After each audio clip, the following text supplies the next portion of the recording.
ঘূর্ণিঝড় রিমালের আমরা আরো খবর জানবো, যুক্ত হবেন আমাদের সহকর্মীরা। আমরা প্রথমে চলে যাব পটুয়াখালীতে, কুয়াকাটায় আছেন আশিকিন প্রিন্স। প্রিন্স, কি অবস্থা আমাদেরকে জানাবে, সবশেষ অবস্থা, আবহাওয়া এই মুহূর্তে কেমন? আমি রয়েছি পটুয়াখালীর কুয়াকাটার লতাচাপড়ি ইউনিয়নে। এখানে প্রচন্ড বাতাস বয়ে যাচ্ছে, দমকা বাতাস বয়ে যাচ্ছে, ফলে স্বাভাবিকভাবে দাঁড়িয়ে থাকার যে সুযোগ, সেই সুযোগটা কিন্তু এখন নেই। এবং আপনি দেখছেন যে গতকাল যে ঘূর্ণিঝড়ের যে প্রভাব, ঘূর্ণিঝড় রিমালে, সে প্রভাবে এই এলাকায় ঘরবাড়ি বিধ্বস্ত হয়েছে, গাছপালা উপড়ে গেছে। এছাড়া যেসব ফসলি জমি রয়েছে সেগুলো পানির নিচে তলিয়ে গেছে। আপনাকে জানিয়ে রাখি যে ঘূর্ণিঝড় রিমাল গতকাল রাত 9টা থেকে বাংলাদেশের উপকূল অতিক্রম করে। এখন মূলত ঘূর্ণিঝড়ের যে নিম্নভাগ সেটি অতিক্রম করছে, ফলে প্রচণ্ড বাতাস এবং বৃষ্টি রয়েছে এই পটুয়াখালীর কুয়াকাটা এলাকাতে। আরেকটি বিষয়, যে আবহাওয়া অফিসের পক্ষ থেকে বলা হয়েছে যে আর ঘণ্টাখানেকের মধ্যে এই প্রবল ঘূর্ণিঝড় রিমাল সেটি ঘূর্ণিঝড়ে রূপান্তরিত হবে, পরবর্তীতে স্থলভাগ দিয়ে সেটি বাংলাদেশের উপকূল অতিক্রম করবে। এই যে ঘূর্ণিঝড় রিমাল আঘাত এনেছে বাংলাদেশের উপকূলে, এই ঘটনায় এখন পর্যন্ত 5 জন মারা গিয়েছে বলে আমরা জানতে পেরেছি। এছাড়া গাছপালা ক্ষতিগ্রস্ত হয়েছে এবং ঘরবাড়ি ক্ষতিগ্রস্ত হয়েছে, এবং ফসলি যে জমি রয়েছে সেগুলো পানির নিচে তলিয়ে গেছে। তো কাকুলি, এখন পর্যন্ত মূলত এই ছিল সর্বশেষ তথ্য আমার কাছে। পটুয়াখালী উপকূলীয় এলাকাতে এখনো পর্যন্ত বৃষ্টি হচ্ছে, দমকা বাতাস বয়ে যাচ্ছে, এবং যে নিম্নাঞ্চল রয়েছে সেগুলো প্লাবিত হয়েছে, ফলে মানুষ পানিবন্দী অবস্থাতে রয়েছে। কাকুলি। প্রিন্স, আপনাকে ধন্যবাদ। এরপর চলে যাব খুলনায়, কয়রায় আছেন আমাদের সহকর্মী মামুন রেজা। মামুন, এই মুহূর্তে কয়রার কি অবস্থা? বলা হচ্ছে যে ঝড় এখন কয়রার কাছাকাছি অবস্থান করছে।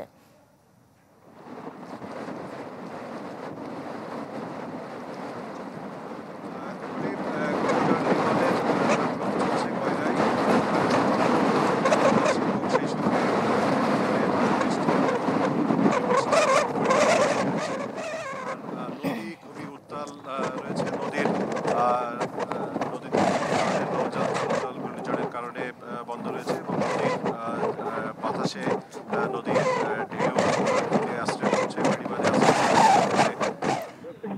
বেড়িবাঁধের অনেক স্থানেই বেড়িবাঁধের পাশ থেকে বসে গেছে, খুলে গেছে, এবং রাতে কয়রা উপজেলার 10 আলিয়া, মহারাজপুর ইউনিয়নের 10 আলিয়া সহ 3টি জায়গা থেকে বেড়িবাঁধের উপর দিয়ে লোকালয়ে পানি প্রবেশ করে। এছাড়া দাকক উপজেলার কামিনী বাসিয়া এলাকায় প্রবেশ করে। এছাড়া দাকক উপজেলার কামিনী বাসিয়া এলাকায় দাকক উপজেলায় প্রায় 10,000-এর মতো পাকা ঘরবাড়ি, সেগুলো ক্ষতিগ্রস্ত হয়েছে। আর কয়রা উপজেলায় কত ঘরবাড়ি এখন পর্যন্ত ক্ষতিগ্রস্ত হয়েছে সেই তালিকা তৈরির কাজ চলছে। গতকাল সকাল থেকে কয়রা উপজেলায় বিদ্যুৎ নেই, যে কারণে মোবাইলের নেটওয়ার্কেও সমস্যা হচ্ছে। সে কারণে যারা প্রশাসনের কর্মকর্তা রয়েছেন তারা সব জায়গা থেকে আর কয়রায় লোকজন বলছেন যে দুপুর 12টা থেকে ঝড় শুরু হবে, এবং ঝড়ের সময় যদি এরকম বাতাস থাকে এবং জোয়ারের সময় যদি এরকম বাতাস থাকে, সেক্ষেত্রে আরো অনেক স্থানেই বেড়িবাঁধ ভেঙে বিস্তীর্ণ এলাকা প্লাবিত হওয়ার আশঙ্কা রয়েছে। তবে বাতাসের যে গতিবেগ রয়েছে তাতে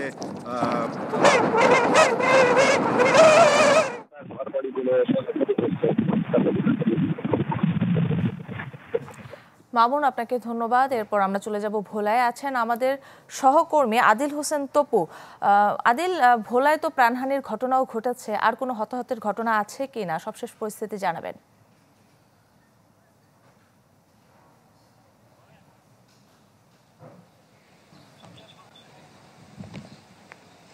হ্যাঁ,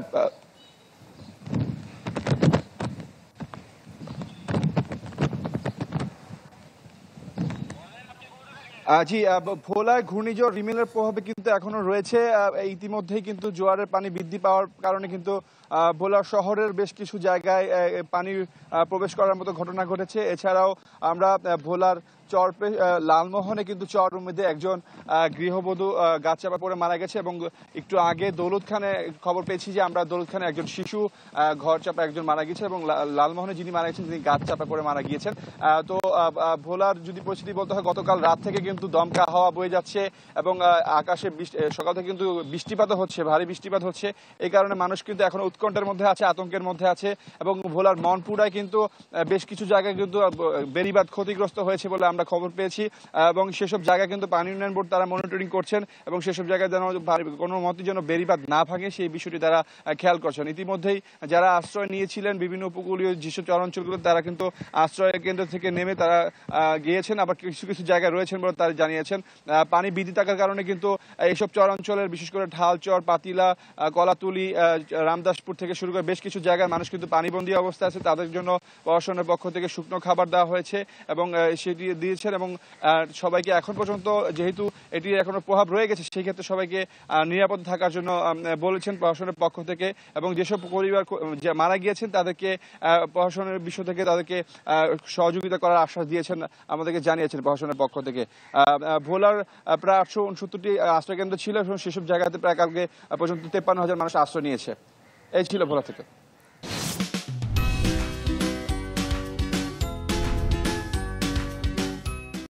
সবশেষ অবস্থা এখন পর্যন্ত কিন্তু বৃষ্টি হচ্ছে, এবং জলাবদ্ধতা সেটিও কিন্তু এখনো রয়েছে, এবং এই জলাবদ্ধতা কিন্তু আসলে খুব সহসাই পানি নামার কথা না, এবং যেহেতু জোয়ার চলছে, পাশাপাশি জোয়ারের পানি এবং বৃষ্টির পানি দুইটি মিলে কিন্তু পুরো নগরীতে কিন্তু এখন এই মুহূর্তে পানিতে একাকার। এবং এই যে সকাল থেকে যে পানি মানুষ ঘুম থেকে উঠে দেখেছে, এটি কিন্তু এই পানিতে মানুষের যে দুর্ভোগ সেটি আসলে কয়েক গুণ বেড়েছে। বৃষ্টির পাশাপাশি কিছুক্ষণ পর পর এক ধরনের দমকা বাতাস, এর পাশাপাশি জলাবদ্ধতা, এই তিনটি কিন্তু আসলে মানুষের বড় দুর্ভোগের কারণ হয়ে দাঁড়িয়েছে। এবং অফিসগামী যে যাত্রীরা সকাল থেকে কিন্তু তারা বাসা থেকে বের হয়েই কিন্তু যে দুর্ভোগে পড়েন, এবং এছাড়া জরুরি প্রয়োজনে যারা বের হয়েছেন তাদেরই একই অবস্থা, এবং এই অনেকে হাঁটু কোমর পরিমাণ পানি এবং সম্পূর্ণ ভিজে একাকার হয়ে কিন্তু তারা আসলে রাস্তায় চলাফেরা করতে হচ্ছে। এবং কিছুক্ষণ পর যে বাতাস, সে বাতাসে কিন্তু অনেকে ছাতা উড়িয়ে নিচ্ছে, এবং এই যে চলছে বৃষ্টি, এই বৃষ্টিতে ভিজছে, পাশাপাশি অফিসের যে জরুরি প্রয়োজন সেটি, এবং এই যে জলাবদ্ধতা সেটি কিন্তু আসলে একটু বৃষ্টি হলে শুরু হয়, তার মধ্যে যেহেতু রাত থেকে টানা বৃষ্টি হয়েছে, এবং কিছুক্ষণ পর থেমে থেমে যে অনেকটা ভারী বর্ষণের মতো হচ্ছে। এর পাশাপাশি যে বাতাস বইছে এবং চলছে, এই যে এবং এই যে বৃষ্টি, এবং সে বৃষ্টির সাথে মানুষের যে দুর্ভোগ সেটি বেড়েছে, এবং চলছে যেভাবে বৃষ্টি হচ্ছে, এবং বৃষ্টি যদি না থামে এবং জোয়ারের পানি দুইটি মিলে কিন্তু মানুষের যে দুর্ভোগ সেটি আরো চরমে পৌঁছাবে। এই যে পানি, সে পানি। ইভেন আপনাকে ধন্যবাদ। দর্শক, চট্টগ্রামে ঘূর্ণিঝড়ের প্রভাবে জলাবদ্ধতা তৈরি হয়েছে, খবর জানাচ্ছিলেন আমাদের সহকর্মী ইবেন মীর।